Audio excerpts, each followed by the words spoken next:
இந்த பயான் வந்து நம்ம எதிர்பார்க்கல, ஒரு சிறப்பு பயான். நம்ம விருந்தினர் டாக்டர் அவங்க யூகே டீம்ல மீட் பண்ணோம். மீட் பண்ணி நீங்க எங்களுக்கு வர முடியுமான்னு கேட்டோம். அல்ஹம்துலில்லாஹ் அவங்க இமீடியட்டா வாரான்னு சொன்னாங்க. அவங்க 5 நாள் தான் அந்த ஊர்ல இருப்பாங்கன்னு சொன்னதுனால 13ஆம் தேதி அவங்க ஃப்ரீயா இருக்கோம் வாங்கன்னு சொன்னாங்க. ஜஸாக்கல்லாஹ் நீங்க வந்து இந்த பயான நீங்க கொடுக்கறதுக்கு செலவழிச்சிருக்கு.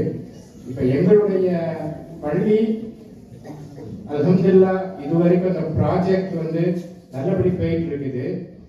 இப்போ ஃபேஸ் 1 அப்படிங்கிற ப்ராஜெக்ட்ல இருக்கிறோம். அதாவது ஆர்கிடெக்ட் டிசைன்லாம் போட்டு முடிச்சிட்டாங்க. இப்போ பில்டர் வந்து ஒர்க் ஆரம்பிச்சிட்டாங்க. ஃபர்ஸ்ட் ஃபேஸ், அதாவது உங்களுக்கு எல்லாம் தெரியும், இந்த பில்டிங் வந்து ரொம்ப பழைய பில்டிங், 100 வருஷத்துக்கு மேலான பில்டிங். சேஃப்டி இஷ்யூஸ் நிறைய இருக்குது.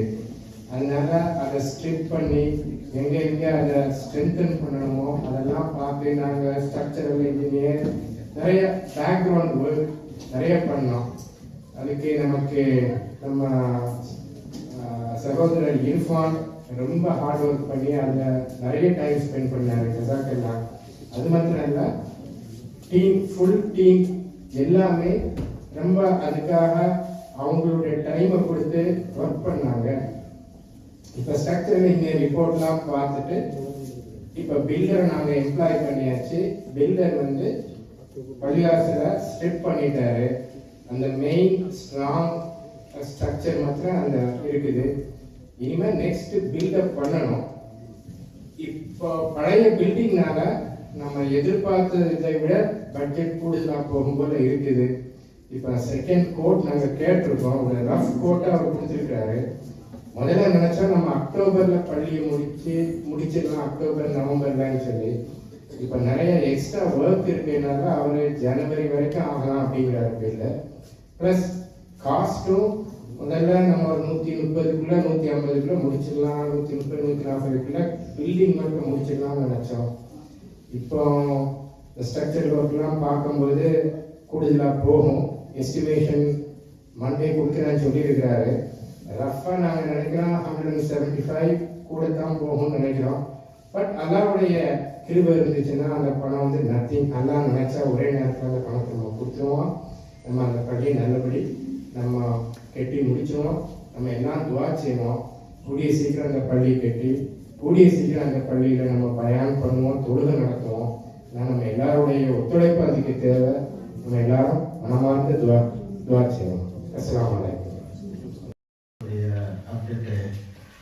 தெளிவாகவும் விளக்கமாகவும் சொல்லியிருக்கிறார்கள். இன்ஷா அல்லாஹ் நாம் எல்லோரும் விசுவாசமாக விரைவில் அந்த நம்முடைய பள்ளி விரைவில் வேலைகளை முடித்து நாம் போவதற்குரிய ஏற்பாடை அல்லாஹ் சுப்ஹானஹு வ தஆலா நமக்கு கேட்பாங்க. ஆமீன் ஆமீன் யா ரப்பல் ஆலமீன். இப்பொழுது சகோதரர் ஜனாப் இதயத்தில் அவர்களை மேடைக்கு வைக்கின்றோம்.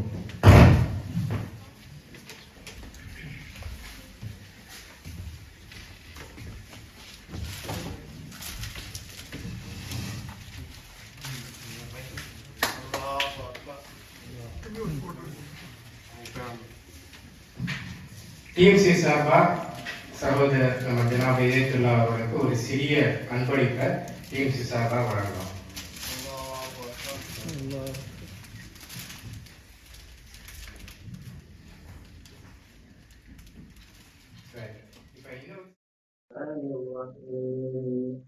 مالك يوم الدين إياك نعبد وإياك نستعين اهدنا الصراط المستقيم صراط الذين أنعمت عليهم غير المغضوب عليهم ولا الضالين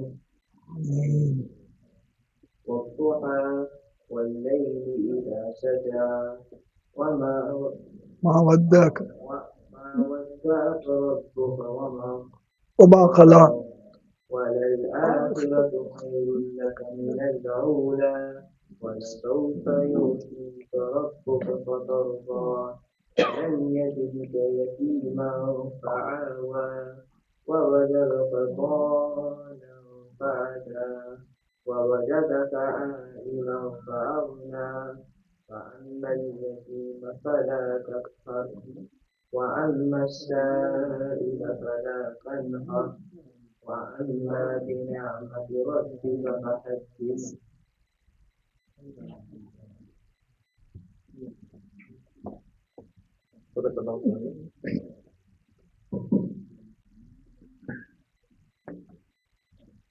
இங்கு வந்திருக்கும் அனைவரையும் டிஎம்சி சார்பாக வருக வருக நமக்காக சிறப்பு அழைப்பாளராக இதைத்துல்லா அவர்கள் இதைத்துல்லா தமிழகத்திலிருந்து வந்திருக்கிறார்கள். தமிழக காங்கிரஸ் கமிட்டியின் வைஸ் பிரசிடன்ட். அதோடு மட்டும் இல்லாம அவங்களுடைய பங்களிப்பு என்பது இஸ்லாத்திற்கு மிகப்பெரிய பங்களிப்பு. நம்ம ஊர்லயே பல பைத்துல் மால்களை ஏற்படுத்தி நம்மளுடைய சமுதாயத்துக்காக பெரிய தொண்டாற்றி வருகிறார். ஏழை எளியோர்களுக்கு தேவையான அனைத்தையும் எதையும் எதிர்பார்க்காமல் செய்து வருகிறார்கள். அதே போல் கல்வி கொடையாளர், கல்விக்காக வேண்டியும் நிறைய செய்து கொண்டிருக்கிறார்கள். அவர்களை இங்கு நம்ம பர்மிங்ஹாம் டிஎம்சி சார்பாக வருக வருக என வரவேற்றுக் கொள்கின்றேன். அடுத்ததாக நம்மளுடைய டிஎம்சி பள்ளியினுடைய வேலைகள் நடந்து கொண்டிருக்கிறது, அனைவருக்கும் தெரியும். இதன் சார்பாக இந்த மீட்டிங்கு பிறகு தலைவர் அவர்கள் உங்களிடத்தில் சொற்பொழியாற்றுவார்கள். மகரிப் நேரம் 7:25. அதுவரையில் சின்ன ஒரு சொற்பொழிவை நடத்திவிட்டு சிறப்பு பயானை மகரிப்புக்கு பிறகு அண்ணன் அவர்கள் உங்களிடத்தில் பகிர்ந்து கொள்வார். நான் பேசலாம்.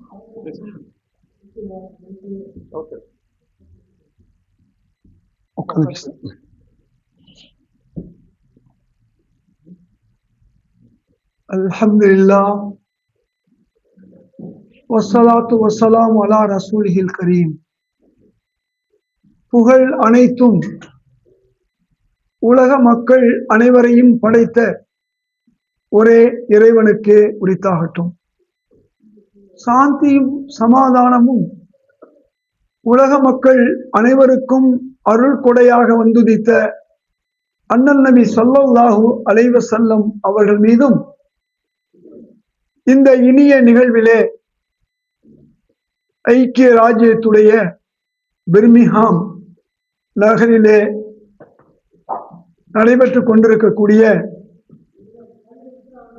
இந்த நிகழ்ச்சியிலே கலந்து கொண்டிருக்கக்கூடிய உங்கள் ஒவ்வொருவர் மீதும் உண்டாகட்டும் இறைவனுடைய சாந்தியும் சமாதானமும். அன்பிற்குரிய சகோதரர்களே,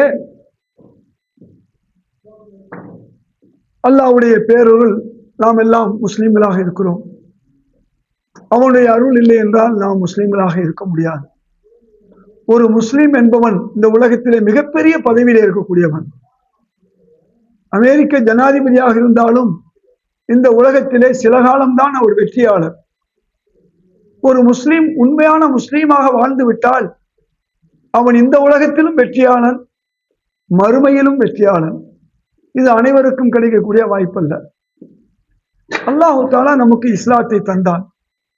நம்முடைய முன்னோர்கள் பல நூற்றாண்டுகளுக்கு முன்பு கல்வியிலும் பொருளாதாரத்திலும் மிக சிறந்து ஓங்கி வளர்ந்திருந்தார்கள். கல்வி என்று எடுத்துக்கொண்டால் உலகத்திற்கு கல்வியை கற்றுக்கொண்ட கொடுத்தவர்கள் முஸ்லிம்கள். ஐரோப்பா இருண்ட கண்டமாக இருந்த பொழுது 1000 வருஷத்திற்கு முன்பு ஐரோப்பாவிற்கு கல்வியை தந்தவர்கள் அரபு நாடுகள் மட்டுமல்ல, ஸ்பெயின் மூலமாகவும் கல்வியை தந்தவர்கள் முஸ்லிம்கள். யூத குருமார்களும் சகோதர கிறிஸ்தவ பாதிரிமார்களும் அன்றைய காலகட்டத்திலே ஸ்பெயினிலே கல்வி கற்றுக் கொண்டிருந்தார்கள்.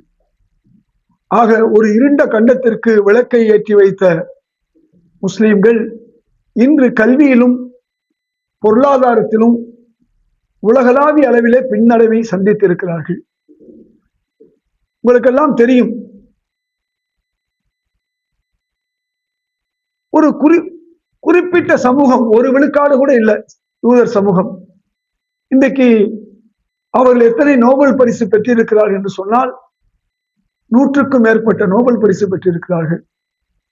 முஸ்லிம்களுடைய கணக்கு எடுத்துக்கொண்டால் ஒரு 6 அல்லது 7, அதிலும் விஞ்ஞானத்தில் குறைவு.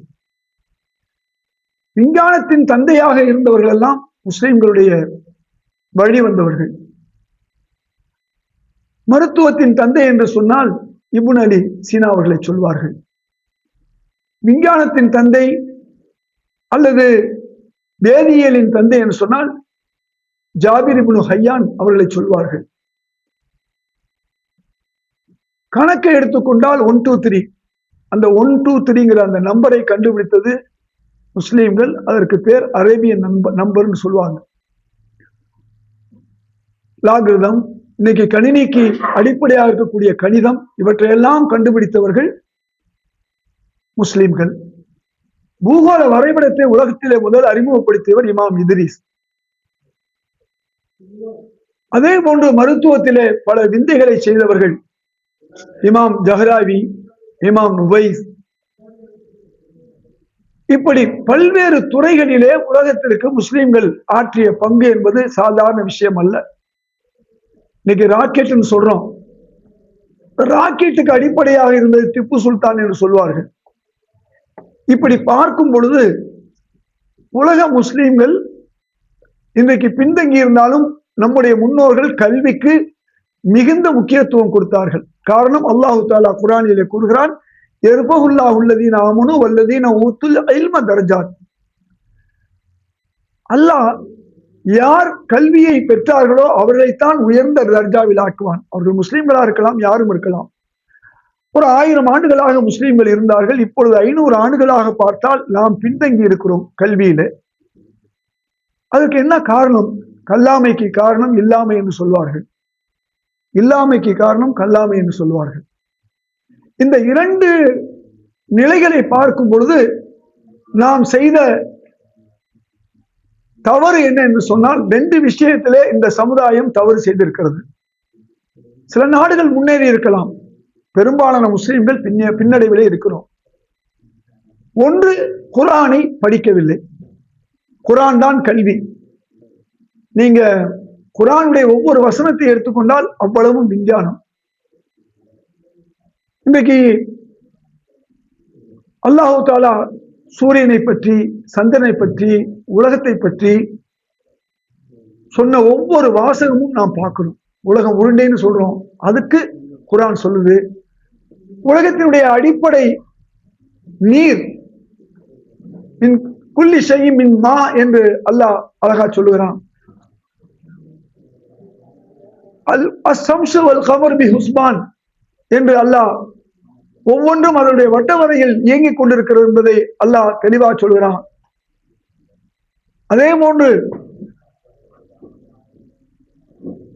சூரே அர்-ரஹ்மானை எடுத்துக்கொண்டு சொன்னால் முழுமையாக விஞ்ஞானம் தான்.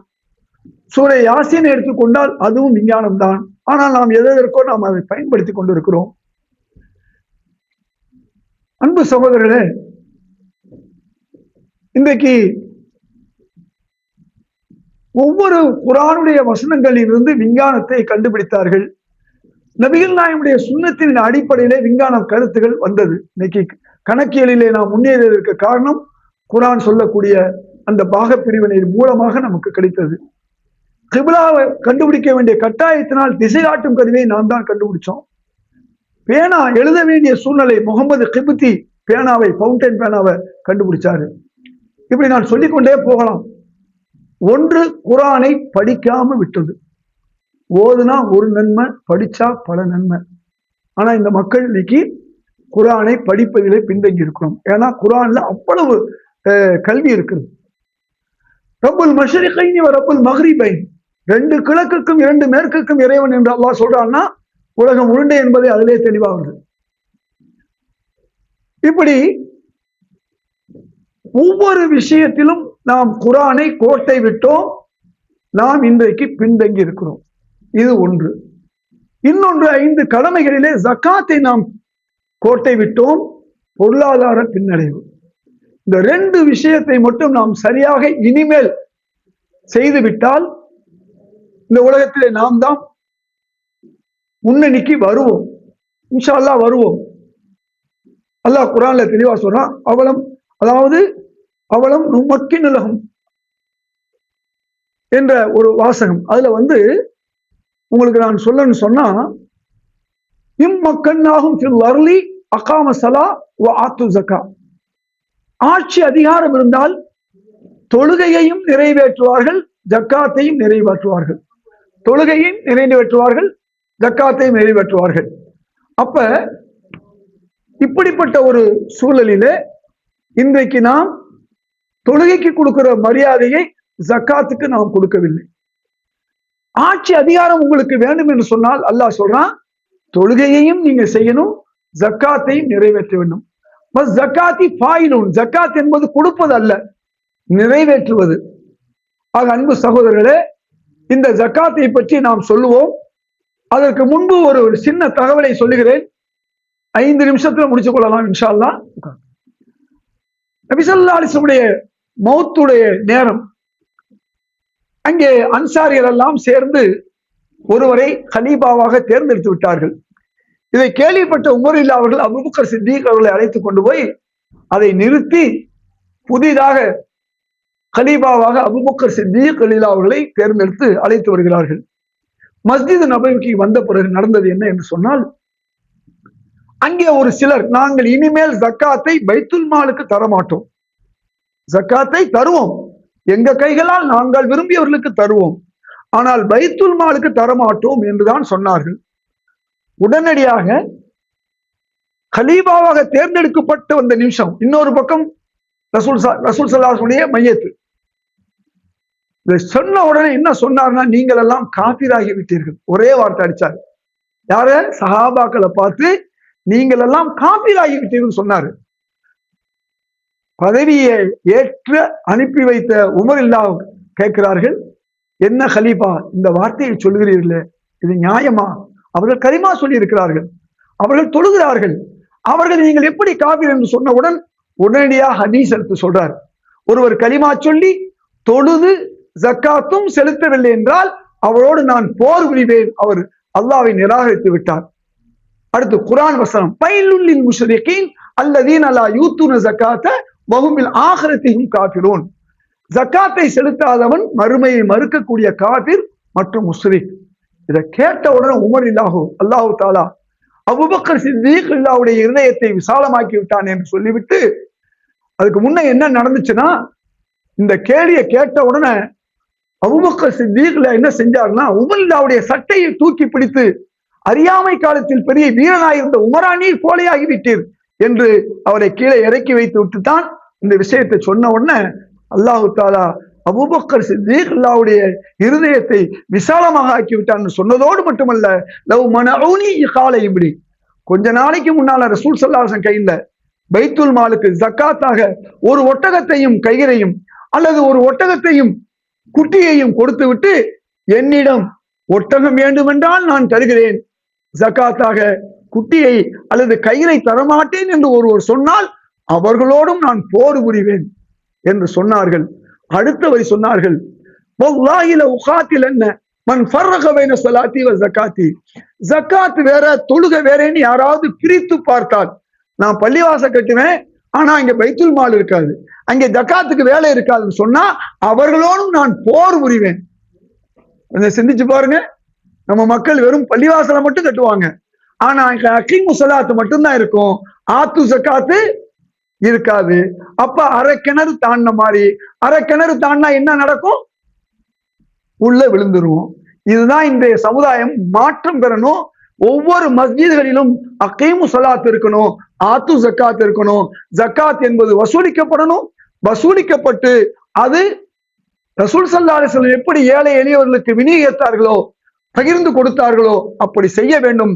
அப்படி செய்தால் இந்த சமுதாயம் மீண்டும் இல்லாமையிலிருந்து கல்லாமையிலிருந்து முன்னேறக்கூடிய ஒரு சூழல் ஏற்படும்.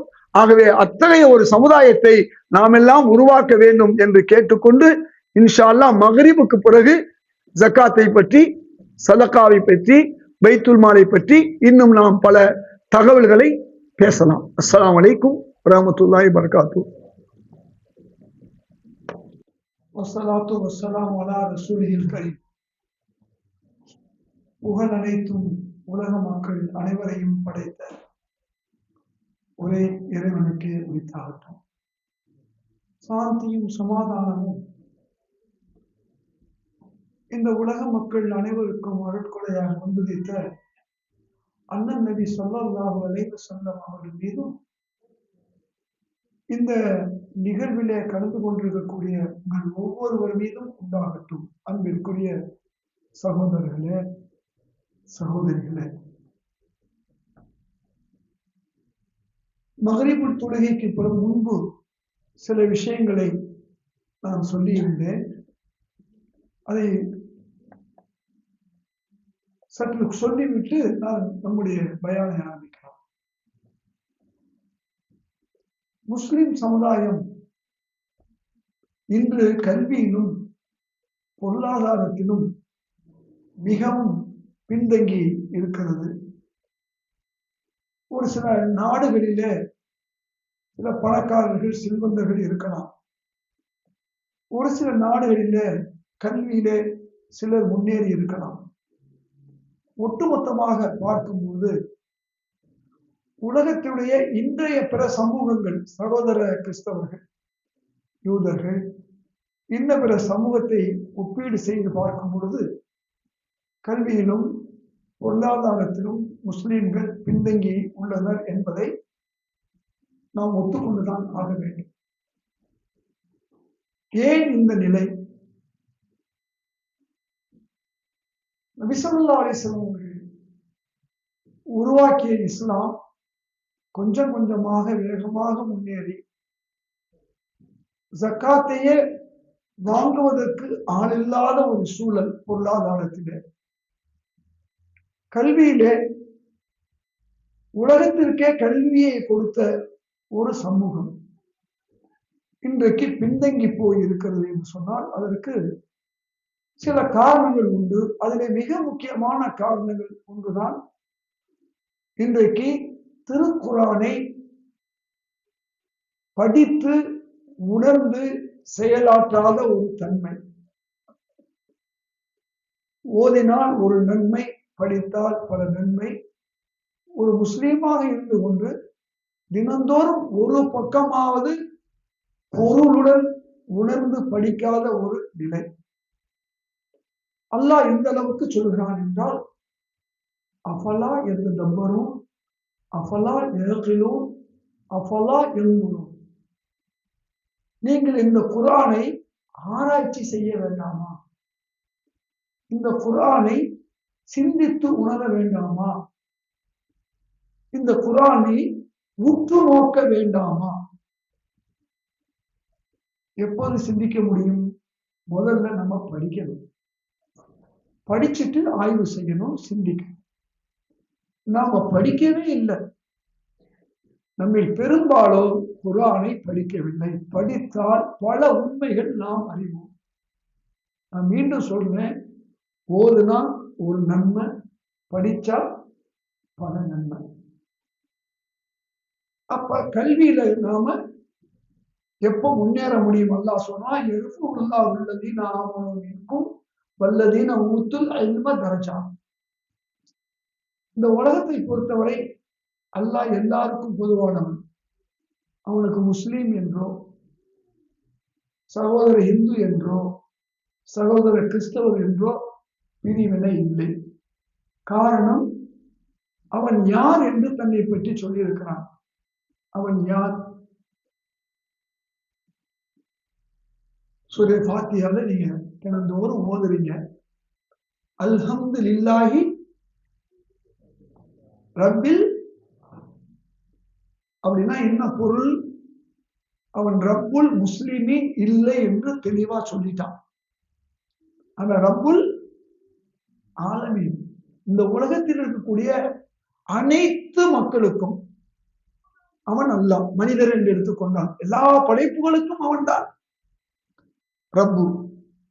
நாம என்ன தவறா நினைச்சுக்கிட்டு இருக்கோம்? நாம எல்லாம் முஸ்லீம், நல்லா நமக்கு தனியா ஸ்பெஷலா உதவி செய்வான், நமக்கு பிரச்சனை இல்லாம பார்த்துக்குவான், சண்டை இல்லாம பார்த்துக்குவான், நம்மளை யாரும் தீவிரவாதின்னு சொல்ல மாட்டாங்க, நம்மளை எல்லாரும் உயர்வா நினைச்சிருவாங்க, உலக சமுதாயத்திலே முஸ்லீம் தான் உயர்ந்த சமுதாயம்னு மற்றவர்கள் நினைப்பார்கள் என்று நாம் நினைத்துக் கொண்டிருக்கிறோம். அல்லாஹ்வை பொறுத்தவரை எல்லோருக்கும் இந்த உலகிலே பொதுவானது. முதல்ல அதை நம்ம உணரணும். கல்வி யார் பெற்றார்களோ அவர்களுக்கு அல்லாஹ் உயர்ந்த தர்ஜாவை தருவான். அப்படி பார்க்கும் பொழுது நாம் கல்வியில பின்தங்கி இருக்கிறோம். சகோதர சமுதாயங்கள் இன்னைக்கு நான் ஏற்கனவே சொன்ன மாதிரி நோபல் பரிசு பெற்ற சமுதாயங்களிலே நாம் மிகவும் பின்தங்கி இருக்கிறோம். பல்கலைக்கழகத்தை உருவாக்கியவர்கள் நாம். Jamia, Cordoba university, Medina university, அல் காஹிரா கெய்ரோ யூனிவர்சிட்டி, பக்தாத் யூனிவர்சிட்டி. அப்போ உலகத்துல எந்த சமூகமும் யூனிவர்சிட்டிங்கிற கான்செப்ட் இல்லாத ஒரு காலகட்டம். நான் ஏற்கனவே சொன்னது மாதிரி 1000 ஆண்டுகளுக்கு முன்பு ஐரோப்பா இருண்ட கண்டமாக இருந்தது. இங்கிலாந்து பார்பேரியன்ஸ் என்று சொல்லுவார்கள், காட்டு மிராண்டிகள் என்று சொல்லுவார்கள். இதுதான் உண்மை. அந்த நேரத்திலே அவர்களுக்கு கல்வி, அறிவு, வெளிச்சம் கொடுத்தது முஸ்லிம்கள். ஸ்பெயினிலே 900 ஆண்டுகள் வாழ்ந்த அந்த முஸ்லிம்கள். நான் கூட போய் ஸ்பெயின்ல குர்துபாவை பார்த்தேன். அந்த ஸ்பெயின் பகுதியில அந்த மக்கள் வாழ்ந்த நிலை, இன்னைக்கு அவர்கள் மிகப்பெரிய பின்னடைவை சந்தித்த நிலையும் நான் பார்த்தேன். காரணம் என்ன? கல்லாமை, பின் இல்லாமை.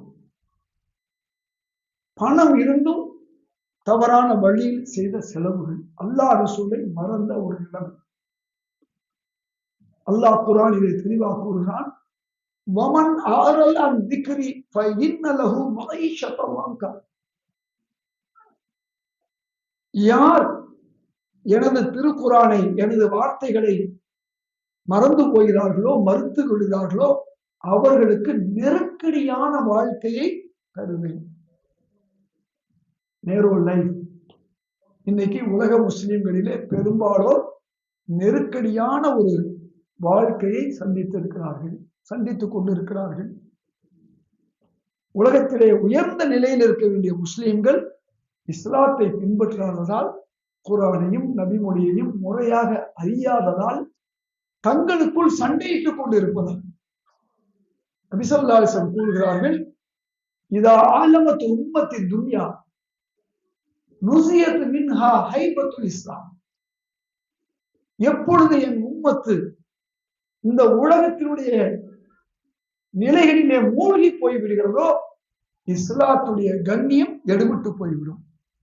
இஸ்லாமே இல்ல, முஸ்லீமா இருக்கும், முஸ்லீம் நாடுகள் இருக்கிறது, இஸ்லாமிய நாடுகள் என்று எந்த ஒரு நிலையிலும் இல்லாத ஒரு சூழலைத்தான் நாம் பார்க்கிறோம். இஸ்லாமிய நாடு வேறு, முஸ்லீம் நாடு வேறு. அன்பு சகோதரர்களே, கல்வியிலே நான் ஏற்கனவே சொன்னேன், உலகத்தினுடைய பல்வேறு கல்வியினுடைய இயல்களுக்கும் காரணம் முஸ்லிம்கள். குர்ஆனை படித்தார்கள்.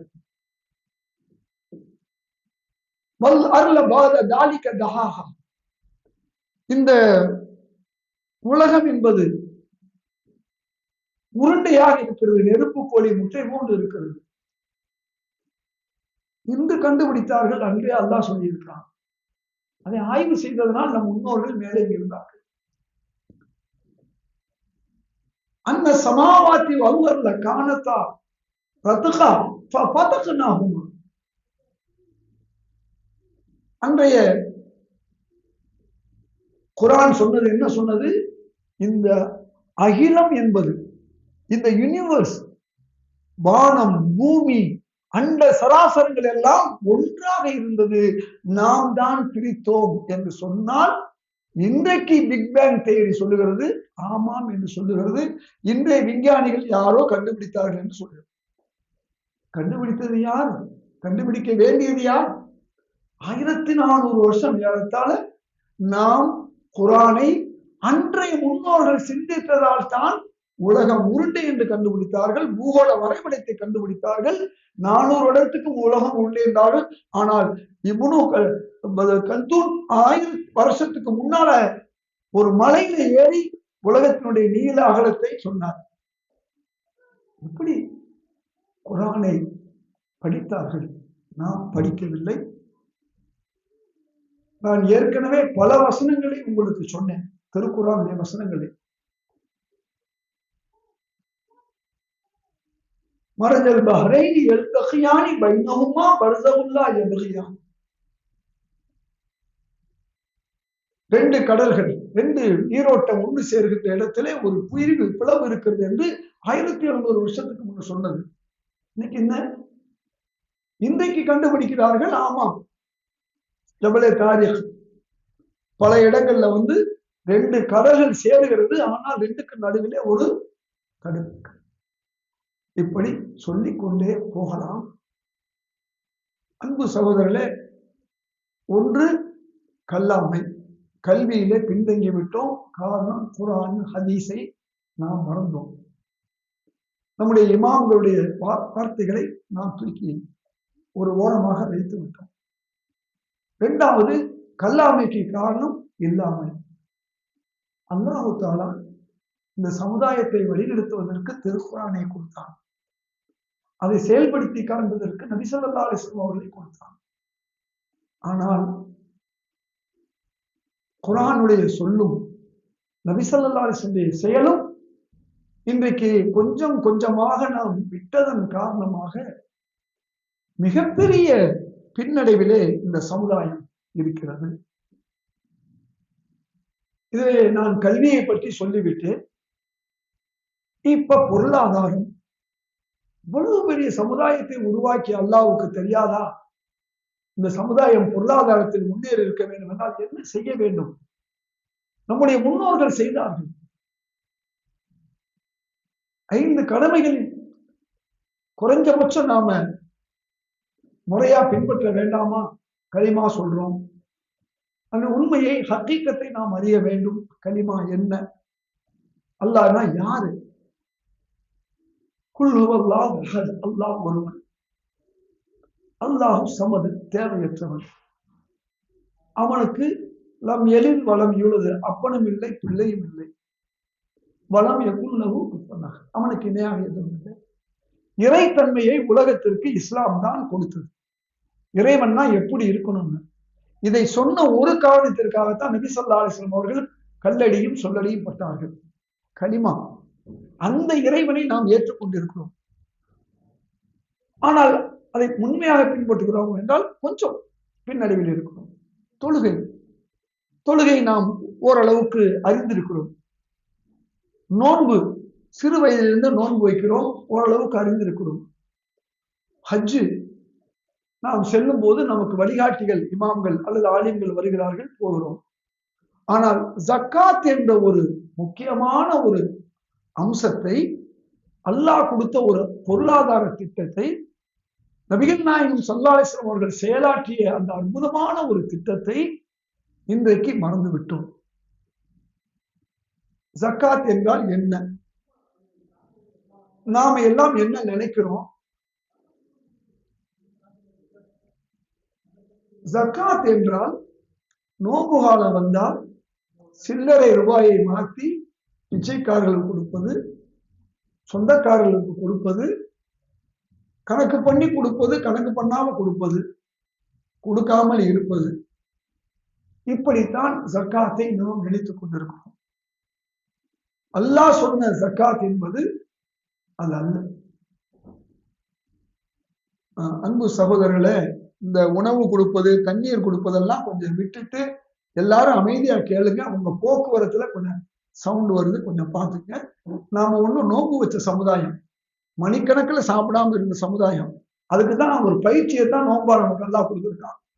அப்புறம் அங்கெங்கே போய் பேசுறது, சவுண்ட் கொடுக்கறது கொஞ்சம் ஆழமா கவனிக்க முடியாது. உட்காருங்க. தண்ணி இல்லாம கொஞ்சம் 1 மணி நேரம் கூட இருக்கலாம், தப்பு இல்லை. எனக்கு கூட தண்ணி வச்சிருக்காங்க, நான் ஒரு ஓரமா ஒதுக்கி வச்சிருக்கேன். ஜக்காத்துனா என்ன? நாம் தவறாக விளங்கி இருக்கிறோம். அல்லாஹ் தஆலா ஜக்காத்தை பத்தி என்ன சொல்றான்?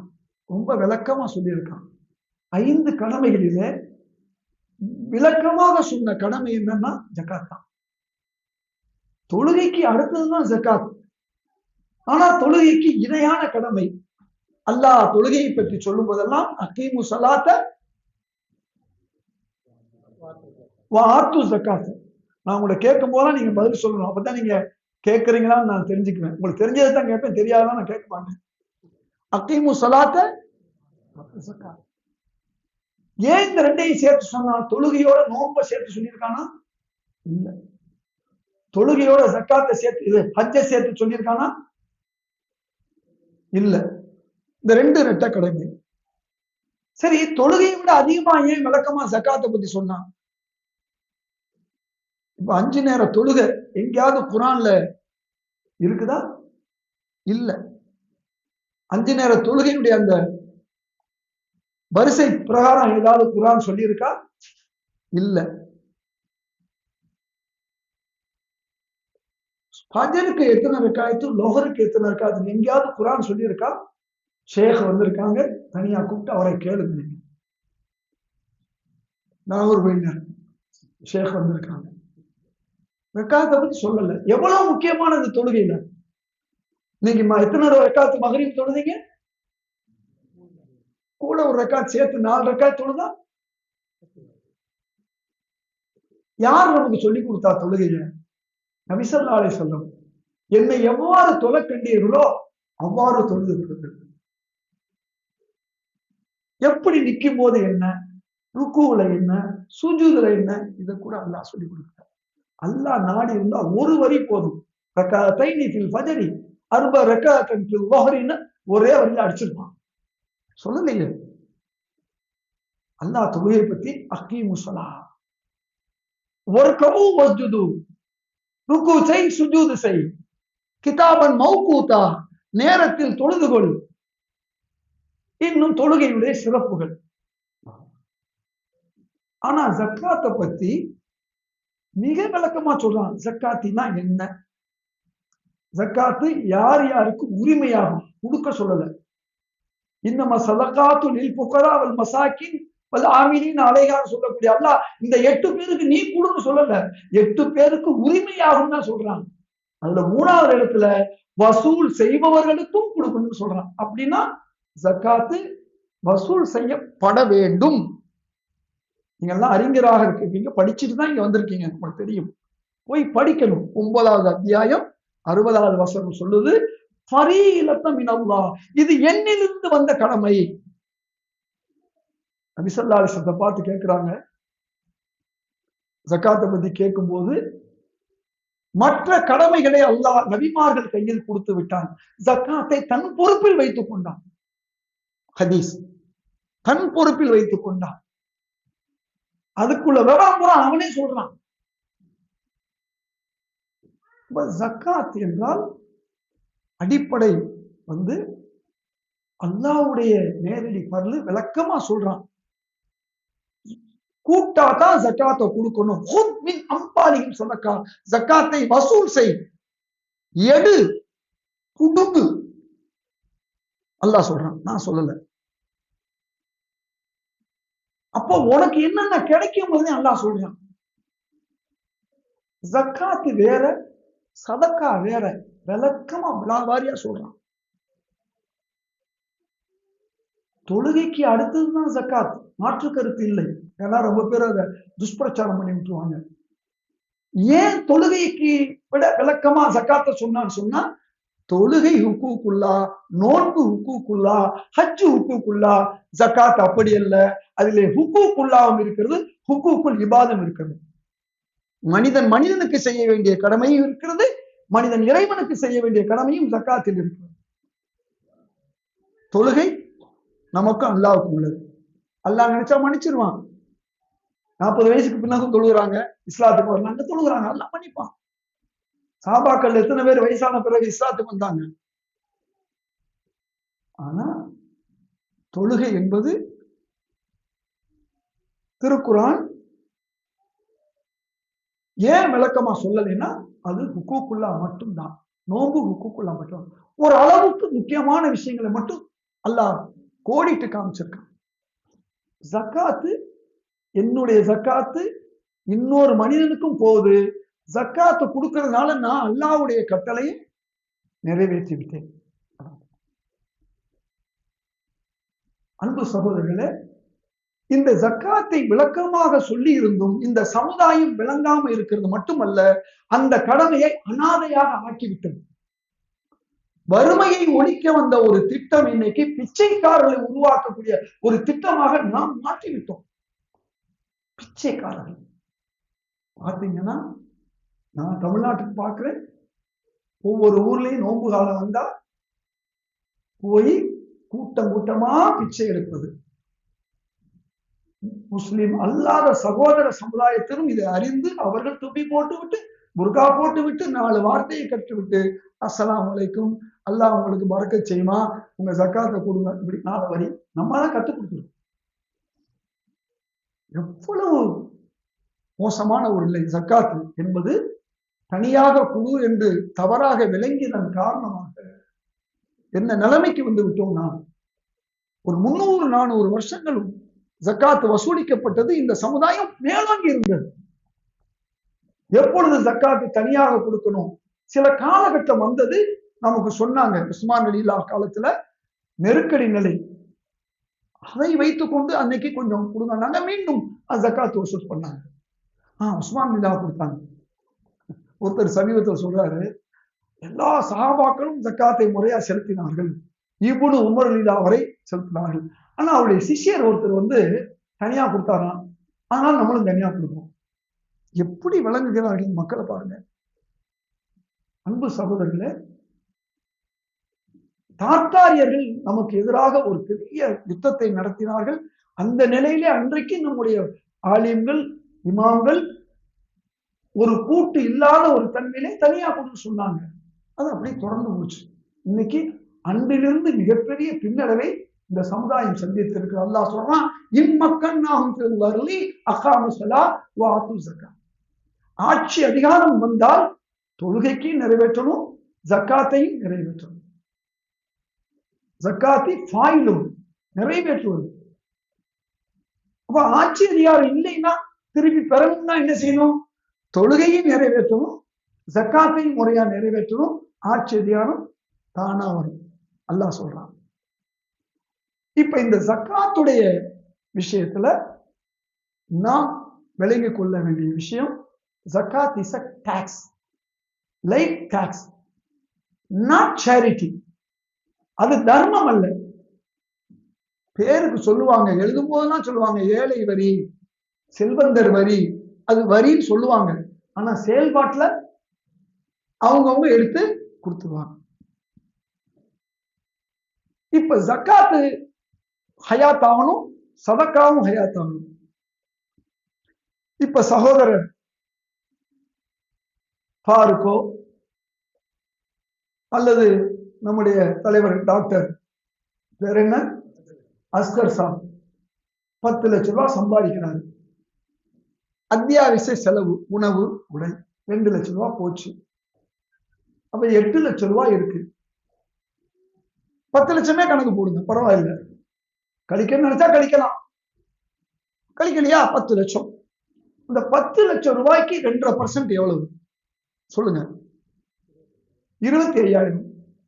இந்த 25,000 ரூபாய் என்பது நம்முடைய பணம் அல்ல. அஸ்கர் அலி சாவுடைய பணமோ ஃபாரூக் அவருடைய பணமோ யாருடைய பணமும் இல்லை. அது யாருடைய பணம்? அல்லாஹ்வுடைய பணம். நபி ஸல்லல்லாஹு அலைஹி வஸல்லம் வச்சிருக்க பட்ட பேர், நிக் நேம் ஃபார் ஜக்காத் என்ன தெரியுமா? மாலுல்லா. கொஞ்சம் எல்லாரும் சத்தமா சொல்லுங்க. அல்லாஹ்வுடைய காசு. அதை எடுத்து நீங்க எப்படி செலவு பண்ண முடியும்? நீங்க எப்படி எடுத்து கொடுக்க முடியும்? கடத்தேங்காயை எடுத்து வழியில தூக்கி யாருக்காவது கொடுக்க முடியுமா? உங்களால கொடுக்க முடியாது. அல்லாஹ்வுடைய காசு அல்லாஹ்ட்ட கொடுக்கணும். அது அல்லாஹ் சொல்லி இருக்கான், எப்படி கொடுக்கணும்னு சொல்லி இருக்கான்.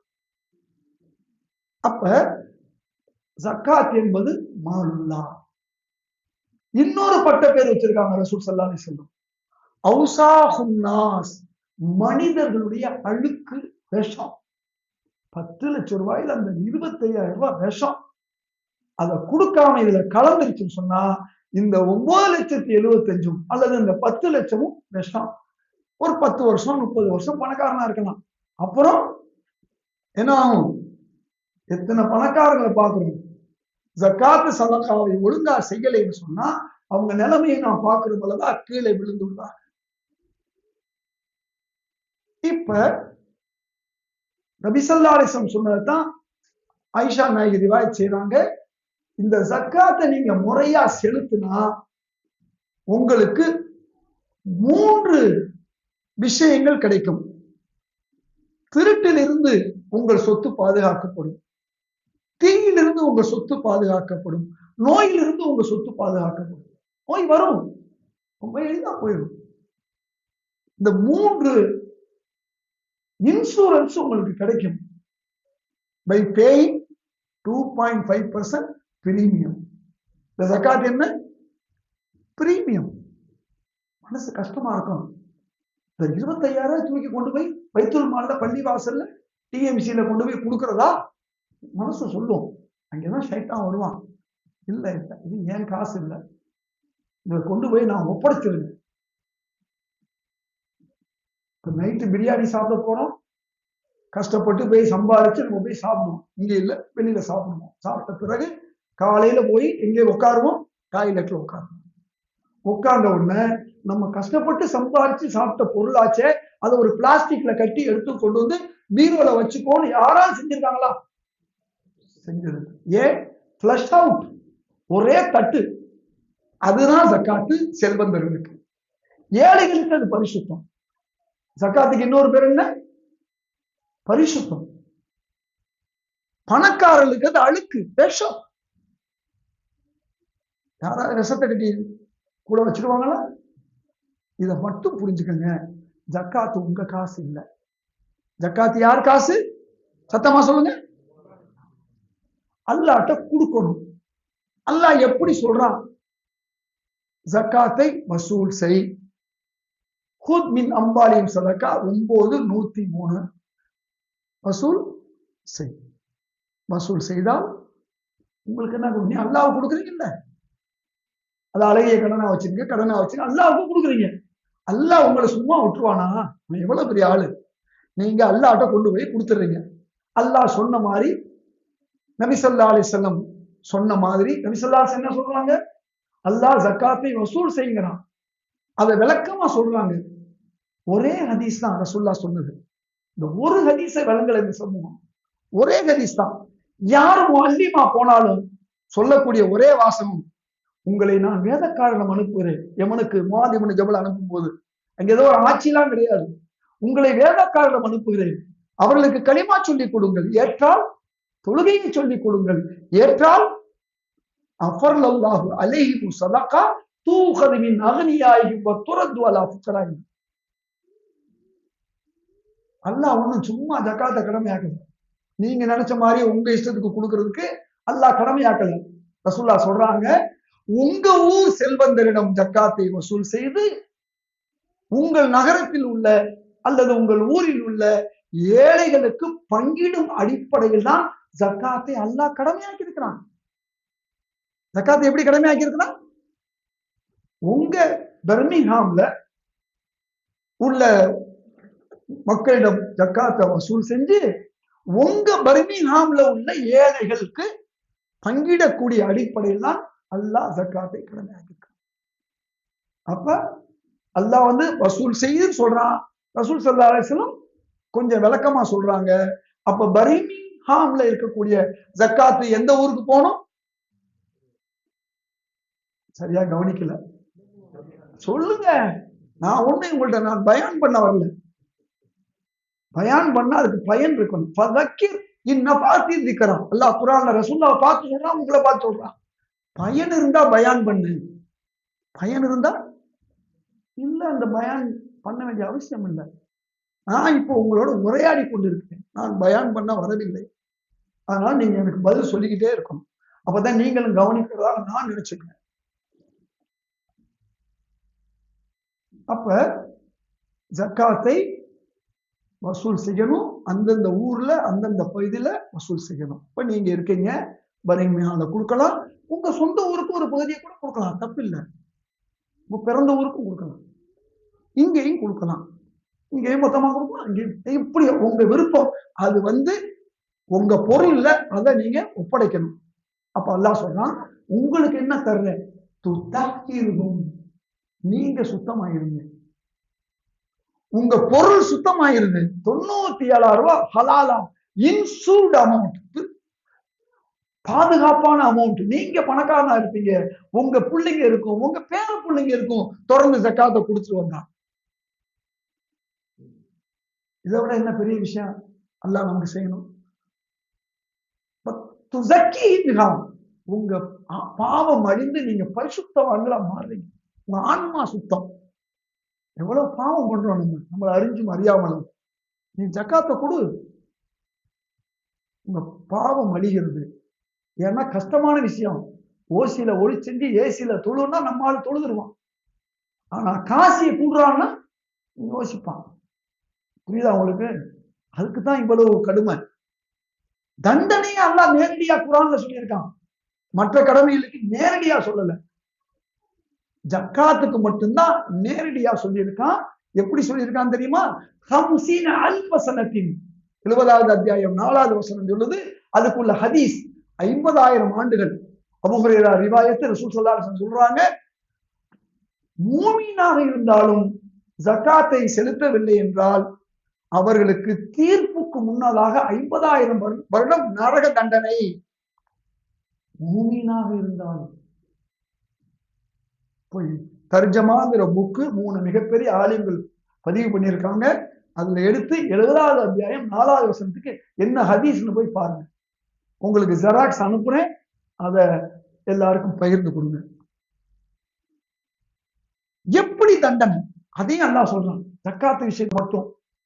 ஏன்னா அவங்க மனசு கஷ்டமா இருக்கு. நான் சொன்னேன் இல்லையா, தொழு எத்தனை கதான் தொழுதும், நோம்பு எப்படா வைப்போம்.